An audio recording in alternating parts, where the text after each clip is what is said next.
Hoy, Auntie Claire, kumusta ka na? Namimiss na kita. Lumindol yung Mindanao, Auntie Claire. Di ba meron kayong project doon, yung Bukana Bridge? Inspeksyonin nyo yun. Yari kayo. Pag meron dong mabitak, gumuho yon. Kayo ang sisisihin dahil project ninyo yon. Di ba?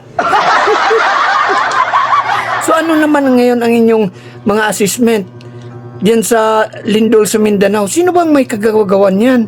Sinabi na po natin, mag-ingat po tayo sa mga ganitong aktibidad. Pero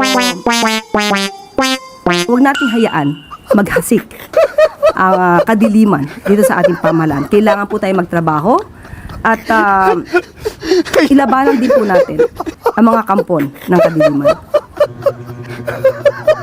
Sabi ko na, mga Duterte na naman yan. Biruin mo, pinalindol nila yung Davao. So anong ginagawa ninyo ngayon na paghahanda?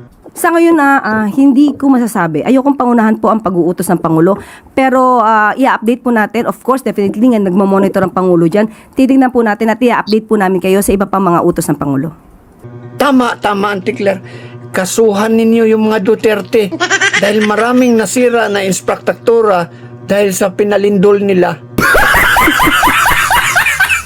Huwag kang gamol.